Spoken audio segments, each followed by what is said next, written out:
Hello friends, welcome back. I'm Laura with Jot and Tittle Vintage Typewriters. Today we're going to be taking a look at this Olympia SM2 in cream. It is a beautiful, beautiful typewriter. So lovely. So we're going to talk about it a little bit and then do a quick tutorial.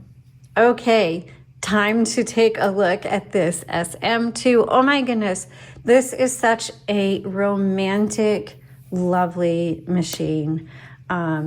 Yes, so if you have that personality that, I don't know, I guess romantic is the best word I can say. If you are a writer and you love poetry, or you love to write about romance or something that's dreamy, I just can see this all over it. It has that real vintage feel. It's that cream finish that Olympia did early on. So it's the perfect, like, creamy vintage look to it as well.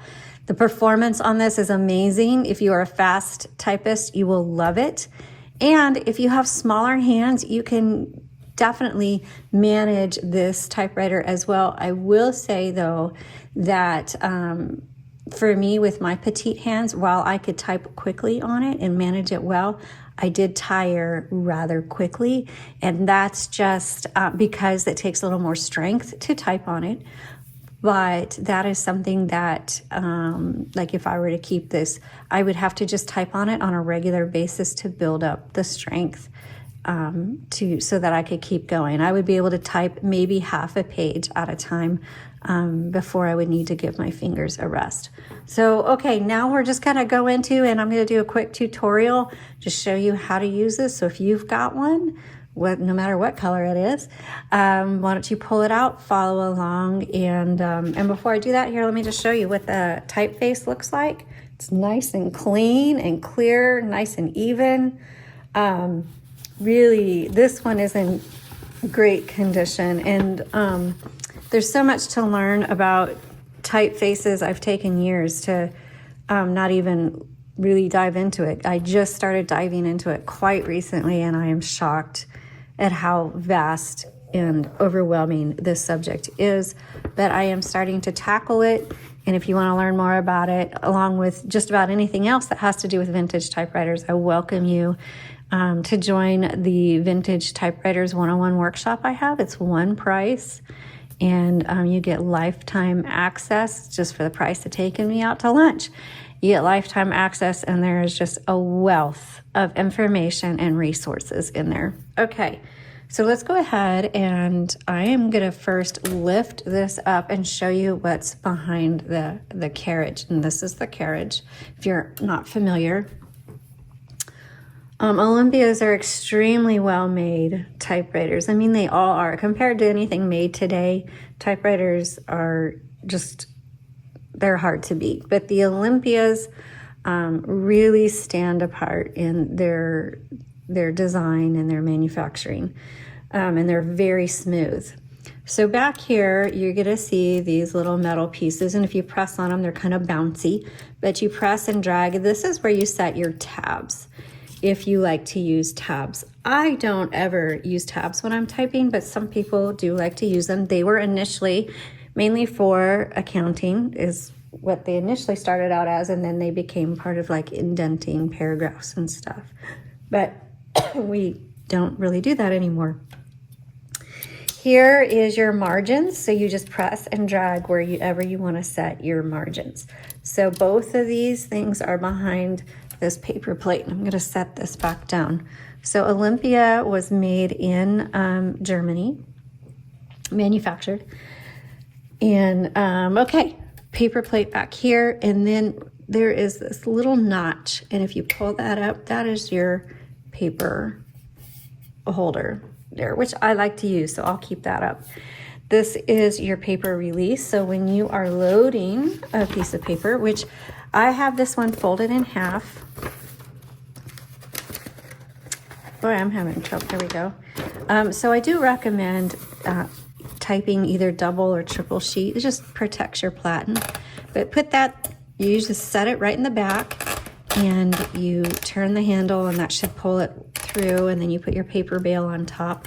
Now, if it happens to be crooked, which this one isn't, that's when this paper release comes in handy, because then you can adjust that.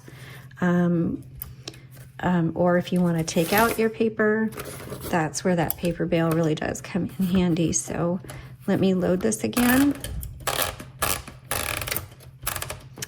Not paper bail, paper release, sorry. So this is your platen. This roller is called your platen. This is your paper bail or paper bar, whatever you want to call it. And your carriage release is over here on the right side. Excuse me. You just press that down and that releases your carriage, and it should flow on these Olympias. It really should feel like it's almost floating. That's how it's intended to feel. This has a very sweet bell. The bell will always ding when you're getting close to your margin. Just let you know, hey, you're close to your right margin. Time for you to hit that return handle so you can go back to the beginning of the line, but also advance to the next line. And so this is where this little lever comes in handy on the left side. So right now it's on single advance, so single line spacing, but then there's double and there's triple. And if you go all the way to the top where the little dot is, then it's like a lock. It's not going to advance at all, okay? So I'm going to put that back on single. Bring this over here. This is your guards. There should be 2 plastic guards. Sometimes they get broken off. These are, 50, 60, 70 years old, so that happens.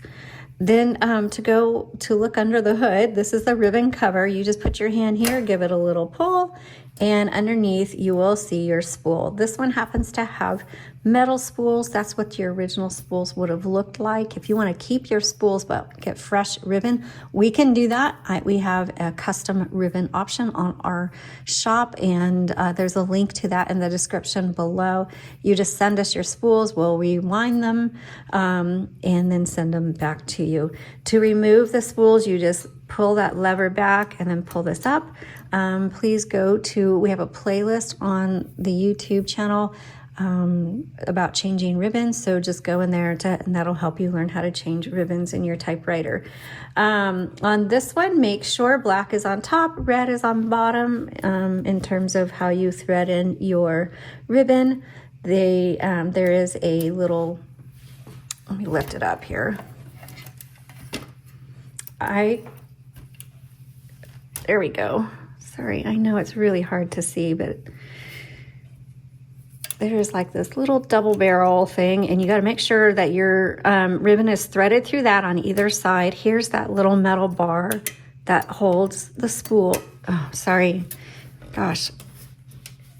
Here we go. This holds that spool in, and this is your ribbon vibrator here. So red on top, not red on top, black on top, red on bottom, and then you can kind of see how that's been threaded. Oh, sorry, threaded. Trying to hold this with one arm, point with the other, and look through the viewfinder to make sure, or the screen to make sure you guys can see it. So that was a disaster. Anyway, okay, so this is your typing basket right here. And we're just gonna go ahead. Oh, before I close, these little things right here that I said were like double barrels, that is also your ribbon reversal. So right now it's going this way, and then if I hit that, it's gonna go this way. Okay, so this inked ribbon, that's gonna last you a long time. So just because you get all the way to the end doesn't mean your ink is done. You just keep reversing back and forth and use up that ink in your ribbon. It should last you quite a bit. Okay, so let me move this back down. And yes, ink is very messy, so I have ink now. I have to go clean my typewriter because now I've got ink on the typewriter. All right, let's move on down. Here is your carriage lock. So I'm going to put the carriage in the middle. You kind of flip that up and you just kind of give the carriage a little bit of a tap, and it should, there it goes. Now it's in there. And you just kind of tap it until it locks in place.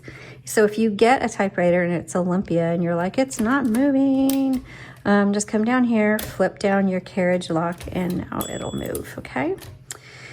So you've got your tabs. We talked about the tabs, where to set them. This is your tabs. This is your backspace. Backspace does not erase. If you make a mistake, which you will, you just backspace. You can X through the word or line through it. That's usually what I do. And then retype it. Or if it's close enough in shape, you can just type over your letter. And then your shift. And then shift lock right here. Your color selector is down to the right. So at the very top is black. The middle is a white dot, which is your stencil setting. And what that means is that the ribbon vibrator will not move up and down. So when you go to type, so you notice that's not moving. So it's gonna strike the paper, but it's not gonna strike the ribbon. But if I go to the red, and do the same thing, now watch the ribbon vibrator. Oops, my hand was in the way. So now the ribbon vibrator is going up, and now it's striking the ribbon, and it's on red. It's striking a red M, and go to the black. It'll now raise, but not as far, and you're gonna strike your black. So that is how your color selector works. And if for some reason you're typing and it's just not coming out very dark, make sure that your color selector is firmly on the black or the red, and reverse your ribbon. One of those two things 99% of the time will fix that for you. Okay, so that is the basics of how to use an Olympia SM2. I hope you found this helpful. Thanks for always watching, following. Give me a thumbs up and a follow. Have a great day.